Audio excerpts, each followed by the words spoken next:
S'abonnez-vous. Je suis certes en bleu aujourd'hui, mais Manchester est rouge. Manchester est rouge. Aujourd'hui, les amis, c'était bataille de chauves en fait. On voulait savoir, aujourd'hui, on devait savoir qui était le plus fort entre les deux grands chauves de Manchester. Aujourd'hui, on devait savoir quel était le plus fort entre les deux chauves de Manchester. Alors avant, Guardiola a longtemps régné en maître. Maintenant, il a eu un superbe chauve avec une superbe calvitie qui est venue le concurrencer. Et aujourd'hui, bien qu'il y ait un but qui fait scandale, Manchester est rouge. Et pour les fans du Barça, moi j'ai une question, dites-moi, pour vous, FC Barcelone, qui va courir derrière Rashford? Busquets? Jordi Alba peut-être? Dites-moi ça, hein? Dites-moi ça, parce que ce Manchester United-là, on les affronte. Hein? On les affronte en Europa League. Et la bande à Ronaldo, les amis à Ronaldo, la secte à Ronaldo a voulu nous faire croire que Ten Hag était une fraude.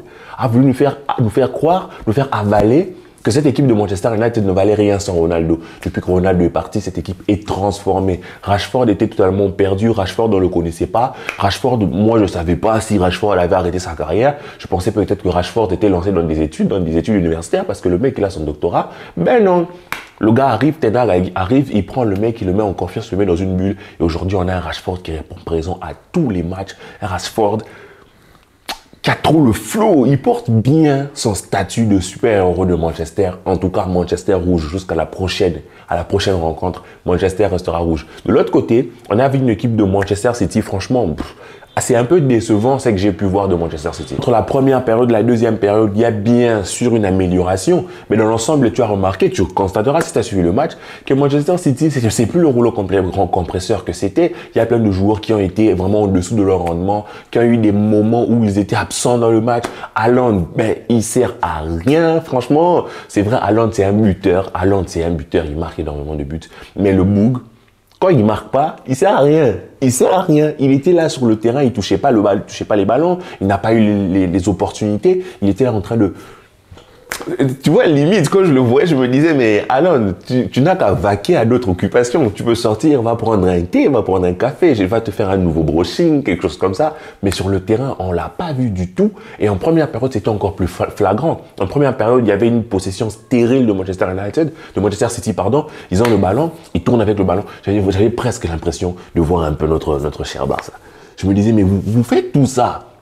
Pourquoi? Et de l'autre côté, Manchester United joue avec ses forces, contre-attaque, Martial bombarde, Rashford bombarde, allez on y va, courir, on va voir qui attrape qui. Et Manchester United a eu des opportunités qu'il n'a pas pliées. Moi, dès que j'ai vu ça, j'ai pensé à une phrase, je vous en parle souvent, c'est une phrase de mon papa, qui dit souvent, s'ils ne marquent pas, ils vont finir par se faire punir. Et ouais, seconde période, ils arrivent, Manchester City arrive avec des meilleures intentions, carrément, ils rentrent dans Manchester United, leur mettent vraiment, ça commence à courir dans tous les sens. But de Grealish sur entrée d'un type, entrée donc d'un mec qui marque.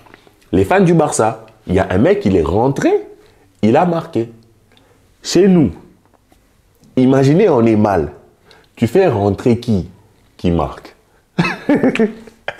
Ferran Torres. Ferran Torres. Ah non, c'est chaud, hein. Grealish, il marque sur coup de tête.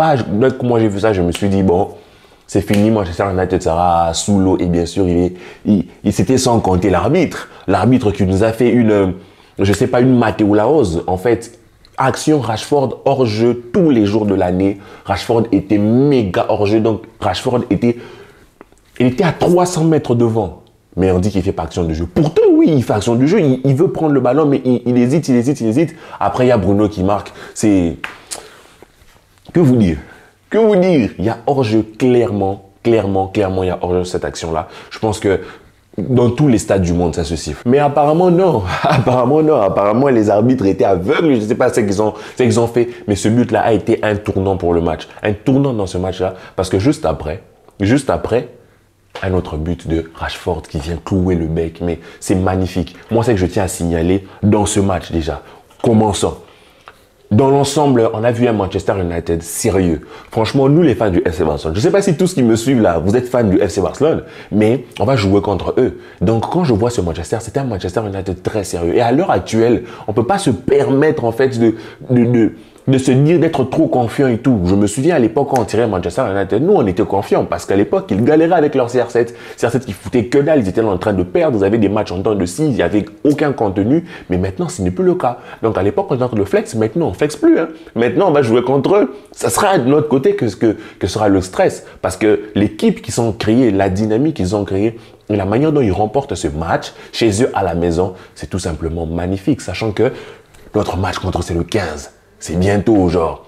C'est en février, on est d'accord. Mais ça va vite arriver. Ça va vite arriver. Donc, Manchester United est une équipe très sérieuse. Manchester United a un beau banc. Quand tu vois le petit Garnacho, quand il entre, il fait du bien, ce jeune, ce crack argentin, mais qui a été piraté, qui aime Ronaldo. Tu vois. Bref, il est très fort. Il est très fort, faut se le dire. Et quand tu sais qu'aujourd'hui, ils ont commencé la rencontre avec Martial et Rashford et que sur le banc, il y avait ce Garnacho, sur le banc, il y avait Anthony, sur le banc, ils ont un banc. Pourtant, si vous regardez son équipe, cette équipe-là, ce n'est pas une équipe qui a été modifiée. On n'a pas acheté de nouveaux joueurs, on n'a pas viré... Bon, on a juste viré Ronaldo. Tu as l'impression que Ronaldo, depuis qu'il est parti, tout va bien. Pourquoi? Parce que le coach a réussi à vraiment rassembler son équipe, à créer une vraie bulle, un vrai truc, une vraie idée qu'ils poursuivent parce que c'est le même Varane qui faisait les mêmes erreurs. C'est les mêmes joueurs en fait qui faisaient les mêmes bêtises en fait. Et j'ai vu le Malacia, il est... Donc les amis, il ne faut pas que nous les fans du FC Barcelone, quand on regarde les choses toujours dans le sens du FC Barcelone en se disant ouais vas-y nous on a balayé, ils ont aussi des très bons joueurs, il faudra se méfier et une belle équipe, un beau collectif qui arrive à faire des belles choses. De l'autre côté, Manchester City a aussi une grosse équipe, je pense une équipe d'un point de vue qualitatif, encore une équipe encore plus forte, mais je ne sais pas ce qui se passe. Depuis le retour de la Coupe du Monde, les équipes sont un peu moins bonnes. Pourtant, à Manchester City, il n'y a pas beaucoup de joueurs qui sont allés très très loin en Coupe du Monde. Mais quand tu regardes tout ça, tu vois, moi je trouve Manchester City, ça c'est pas trop ça. D'ailleurs, leur dernière défaite, je pense, j'ai oublié le nom de la coupe, ils perdent, je pense 3-1. Et puis là, ils sont en train, ils perdent et même leur contenu n'est pas bon parce que ils ont multiplié les passes, mais ils n'ont pas eu d'occasion franche. Ils ne sont pas procurés d'occasions franches. C'était vraiment, Guardiola lui-même disait ça.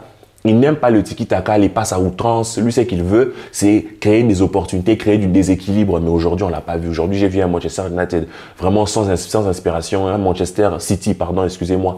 Sans inspiration, un Manchester City vraiment sec, avec quelques séquences. Vraiment, on aurait cru le Barça, tu vois. On fait des passes, on multiplie des passes, mais on n'a pas vraiment d'opportunités, avec quelques bonnes séquences où d'où vient le but. Et puis après, dans l'ensemble, Manchester City, c'est décevant. Mais ce Manchester United-là, franchement, gros chapeau. Moi, c'était vraiment eux que je voulais voir. Je voulais voir si après leur série de victoires contre des clubs du milieu de tableau, des clubs comme ça, est-ce que contre le gros Manchester City, il pourrait faire quelque chose? C'est vrai, Manchester City n'était pas forcément à son meilleur jour, mais c'est aussi parce que Manchester United leur a fait ça. Manchester United, surtout en première période, ils ont bouffé, Manchester City se sont fait laver en fait parce que les joueurs de United en avaient plus envie, ils ont gagné les duels, ils ont fait énormément de bien. Certes, ils étaient à domicile, mais le City que l'on a vu là aujourd'hui, c'est pas un top City, c'est pas un grand City. Au contraire, on a vu un Manchester United super fort dans la tête. Et on a même vu lorsque le but, le 2, le 1-1 arrive, on voit la réaction de Bruno Fernandes, ça veut tout dire. Ils ont envie de cette victoire parce qu'ils savent qu'ils sont en train de chercher quelque chose, ils sont en train d'évoluer, de se construire. Alors, les fans de Ronaldo, arrêtez de nous faire croire, arrêtez de vouloir nous faire croire que c'est Ten Hag qui a manqué de respect à Ronaldo, qui a fait non, franchement. Ten Hag a fait le bon choix aujourd'hui, on le voit, on le confirme. Manchester est en train de briller, j'imagine à quel point les fans de Ronaldo sont en train de se tendre de douleur parce que j'imagine que vous auriez préféré forcément que Manchester coule et que vous puissiez dire ouais, tu vois, sans Ronaldo. Mais non, Manchester United, vraiment pour tout le travail qu'ils font, pour tout le travail que Ten Hag fait, franchement, respect pour toute l'équipe qu'il a réussi à mettre en place, à remettre vraiment sur les roues. Pour un joueur comme Rashford qui revient, c'est juste top l'équilibre qu'il arrive à créer, comment il arrive à faire jouer son équipe.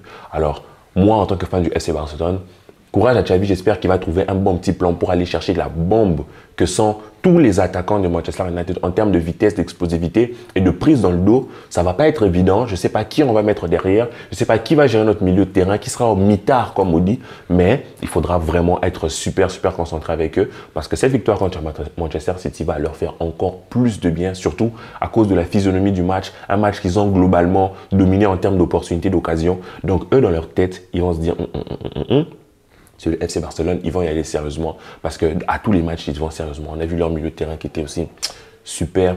Donc, moi, en tant que fan du FC Barcelone, je me dis juste, Xavi, franchement, fais pas le fou.